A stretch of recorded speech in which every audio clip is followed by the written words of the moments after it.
Hey, what's going on, guys? It's your boy Tillman. So today I want to talk about the Uvalde situation. The reason why I want to talk about it is because I've still been getting hit up by some people about what are my thoughts. Now, we recently did a podcast episode last week where we discussed it more comprehensively, so you guys can check that out at the It's Needed podcast on iTunes, or you can go to my YouTube channel and check it out there. But I wanted to make a short video and address some of the issues that a lot of people are having. Now, the one video I did make about this situation right after was saying that, hey, look, let's just wait for some of the facts to come out to find out why the officers did what they did or why they didn't do what we all thought they should have done. That's all I said was let's just wait. I never said the officers were right or wrong. All I said was wait. And so I got criticism for that, but that's neither here nor there.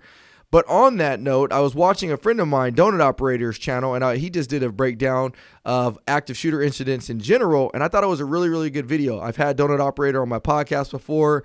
He makes really, really good breakdowns as far as police videos and things like that. So after watching his video, I thought instead of recreating the wheel, why not let's just use his video so that way you guys can understand a proper response to an active shooter. Now, what's interesting about active shooter situations is people think that when you hear gunfire going on that you're just supposed to run in there, no disregard for anything, and take out the shooter. Although that is true in the sense that we need to go after that shooter and stop them as much as we can, it doesn't mean that we're not smart about it. And so I think there's a lot of confusion on that because you need to still operate very intelligently anytime you're responding to a threat like this, because it does me no good to go after the shooter and compromise my safety and not be able to get to your child or whoever in there if I'm not smart about it. So I think that there's a little bit of confusion. We still got to go to the gunfire. Yes, that's true. We got to get there as quickly as we can. Yes, that's true. But we have to be smart. We can't just go in there negligently. So anyways, Donut breaks down an active shooter that actually happened, I think, a couple years ago in a big old factory warehouse. And the response of these officers was really, really good. Now, why did he break down this active shooter as opposed to the Uvalde one? Well, that's because it's been 2 years since this situation happened. There's a lot of body cams out. We actually see what the officers did, what they didn't do. And so it's a really good educational video as to what the officers are supposed to do during an active shooter. And so I just figure let's just watch his video as opposed to me go on and tell you guys what my thoughts are. I still think let's just wait to see what happens. And I guarantee you there is going to be some areas of improvement, and there's going to be some people held accountable as they should for what their response was. Now, again, what that is and when that's going to be, we don't know because we got to wait for the facts to come out. So there's a lot of things we don't know. But anyway, with that being said, I'm going to go ahead and play Donut Operator's video. Make sure you guys do me a favor, subscribe to his channel. It's a really, really good channel. It's Donut Operator. He has multiple channels. You'll see it when you guys watch this video. He'll give his handles at the end. With that being said, let's take a look at his video. Hi everyone, Donut here. First off, it's probably one of the most important holidays of the year, more important than Christmas, Easter, Halloween, Thanksgiving. It is National Donut Day. So happy Donut Day. To kick off National Donut Day, let's talk about Uvalde. Not a great time to be a police officer right now, it looks like, or to have the largest law enforcement channel on YouTube. Maybe second largest. I haven't checked lately. I'm coming for you, police activity. A lot of people online, despite me not having said anything about the whole situation in Texas, are talking about me defending the cops when I have not done that at all. I just want there to be more information before we make a big video about it. I'm just trying to figure out what the hell is going on as much as you guys are. And don't worry, Reddit and Twitter users, I've seen all the memes in my DMs from you. The most popular one being, these colors don't run into schools to save dying children. Whew. Before we get into our main video we're going to discuss today, I just wanted to talk about Uvalde a little bit because it has to do with the video we're going to review. Here's what I know and what I can find. The Uvalde chief of police stated yesterday that more information will be released after the funerals of the children are over. It has also been announced that the Department of Justice is joining the investigation, so hopefully we'll start figuring some more stuff out soon. In the past 4 days, all that they have said is something about the teacher did have the door into the school propped open, but then shut it when she saw the shooter, but it didn't lock properly and he strolled right in. That's like the biggest piece of information that's been released in 4 or 5 days. State police also confirmed that the chief ordered no one to go into the school until TAC units arrived, which is exactly what you don't want to do. They don't say when he ordered this, but some reports state that units were in the school within a couple of minutes of the shooter entering, but then they were met with heavy resistance and backed off, waiting for TAC units to arrive as per the chief's orders. Again, I don't know how much of this is confirmed because state police and the feds have not completed their investigation. No one knows what's going on. I hate it that I get on Twitter and I'm like, hey guys, I want to make a video about this, but I need more information to come out. And they're like, oh, you're just defending them. That doesn't mean I'm defending them. It means I'm not a fucking idiot. If you would like a decent summary of what has happened the past week in Uvalde, a pretty good article was released by a local San Antonio news station. I'll link it below. It's called "In Battered Uvalde, Where a Police Chief is in Hiding, Grief Gives Way to Calls for Accountability." If you didn't know, there is a difference between barricaded suspect and active shooter, and there are different ways to handle each one of those situations. Barricaded suspect, as the name implies, is someone who has barricaded themselves in somewhere, even if they just closed their bathroom door and locked it, and they might have a hostage or hostages. Those are handled differently. That's usually when you back out, call the TAC teams, negotiate with them to release the hostages. Active shooter situation, as the name implies, is there's someone actively shooting people, like kids. What I'm kind of thinking is happened in Uvalde, again, not defending anyone, it could have been a gigantic game of the telephone game. Although they've gone through some active shooter training, it's a tiny police department. So it could have been one person was hearing this, scene commander was hearing this, chief was hearing this, and they all fucked up. No one really knows at this point, but I'm sure there's going to be a lot of people held accountable, as they should be. I just know when kids are calling 911 and saying they're being shot, you don't sit outside. Let's take a look at an excellent response to an active shooter situation. But first, a little background on what we're going to be reviewing today. In 2016, the Department of Homeland Security and U.S. Customs detained a man named Sam Cassidy while he was coming back from the Philippines. He was detained because he set off some red flags for sex tourism. When they detained him, he had books about terrorism in his possession with a memo book he wrote himself, filled out with his hatred for his workplace, the Santa Clara Valley Transportation Authority. After he simply told them, "Nah, I don't have a problem with anyone at my workplace," they let him go. The Department of Homeland Security and U.S. Customs and Border Protection said, "Oh no, he's just a harmless pervert." During his detainment, they never found any evidence of sex tourism, and they never followed up on this case. Let's fast forward a couple of years. May 2021, San Jose, California.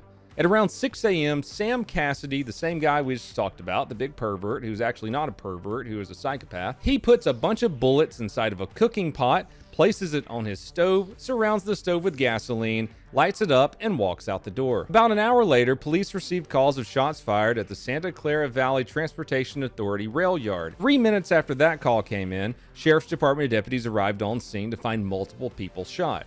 They didn't hesitate to go inside and meticulously clear the area to find the gunman. The body camera footage that we're looking at is only going to be one body camera footage, and I think they played this one because it's the guy who automatically took command of the scene, and he's the first one in the stack most of the time. Okay. All right, let's just go. Let's put ready.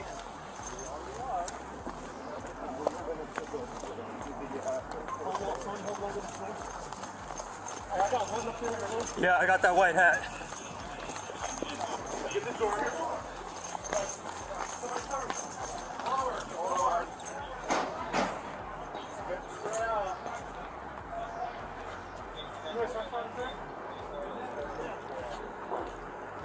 That was the metal flooring. You got up high? We got this officer over here with a rifle. He's got up high. Again, like I said, he's watching the windows and he's watching the doors up there up top. Hold this door, hold this door, hold this door. Hey, I'm holding that top. Hey, give us another unit over here. Hey, we're gonna start pushing up. You need more cover. Sarge, come over to here. Sarge. We need a rifle up here. Sarge, move. Rifle, right here. Hold that door, top floor. Hey, get behind that engine block over there. Hey, behind that engine block. You saw the officer running over here. The officer's going, "Get behind that engine block, get behind that engine block." The scene commander whose body camera footage we're looking through, which I'm guessing that's the scene commander. He's telling everyone what to do. He seems like the big dick and knows his shit. He's telling them to get behind the engine block because we discussed this in videos before that a car absolutely isn't cover. It's more concealment because of a bullet will go straight through a car. But if you're going to get behind a car, you want to be behind the engine block because that's the spot that a bullet might not go through. So he's going to put a guy over here behind this car, covering the top, looking up at them's windows while they go up these stairs. Hold that door. Told him to hold that door, so now no one's going to come up behind him and shoot him in the back. Yep, let's move. Yeah, I got a rifle. You want me to go front? I got a rifle. You want me to go in front? So this guy, he's gonna go in front of these officers because he, like he said, has the rifle. And he can pie the shit out of some corners. Watch this.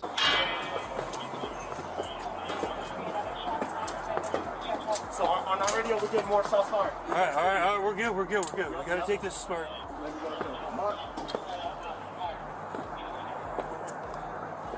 Hey, we need access to these doors. So he's saying we need access to these doors. Some other report that I read about the Uvalde shooting the other day was the officers who initially went into the school couldn't get into the classrooms that the shooter was in because they had to wait for a janitor or some other faculty to bring them the keys. When they couldn't get the keys and they started getting shot at, that's when they retreated. Again, we don't know this officially, but that can be a huge problem in these active shooter situations, is not being able to get into some of these doors because you're supposed to run in and try to find the problem, so you're not usually carrying a bunch of breaching gear with you like a SWAT team would when they're executing a search warrant. It's layers of problems upon layers upon layers. Another fire shot down here.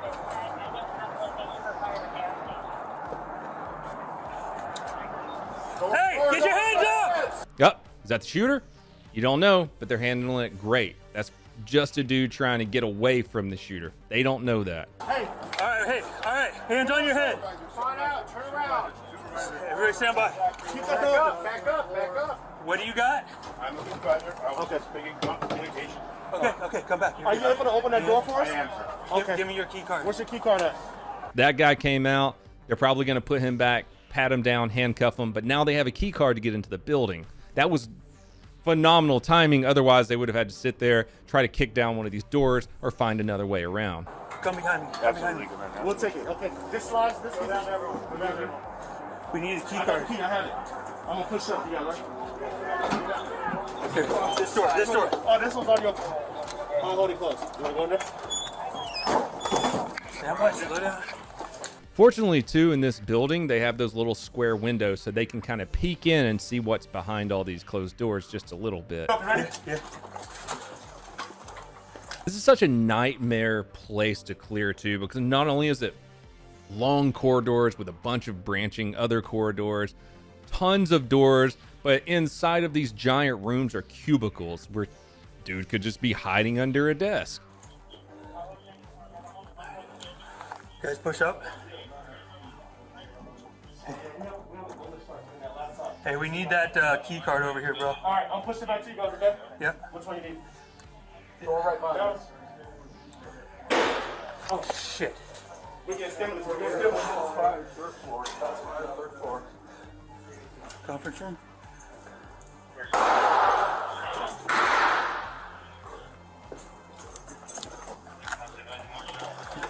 Hey, okay. I got somebody down in front of We me. got somebody there.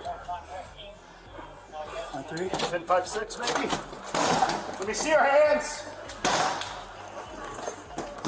Hold right. Hold on. We got that stairwell. Sheriff's office. Holding this. Yep. Okay, he's in here. Hold that. Watch his hand. Be careful. Watch his hands. Watch his hands.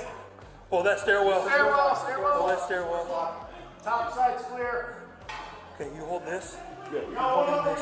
Dude, such good clearing. They got someone watching the stairwell, they got a guy in the middle watching long, and then they got the officer whose body camera we're looking at watching left. They didn't know when they were coming in here, but this dude whose brain is hanging out of his ear is actually the active shooter. He just offed himself. That was that last gun blast that you heard. I see the gun in his hand right there. Okay, stand by. Let's just clear it off. Hold this, cover me. I'm gonna hold on the body of the gun. You hold right on the body. Hey, I got somebody down here. Get the gun. Hey, can you hear me? In the end, our suspect ended up shooting and killing 9 people and then himself. Reports state that he was a disgruntled employee and targeted certain people while letting others live. He fired a total of 39 shots from 3 separate handguns equipped with 32-round magazines apiece. A search of his home found 25,000 rounds of ammunition, 12 guns, and a dozen Molotov cocktails. After questioning his wife, she said, yeah, he's been talking about doing this for a decade.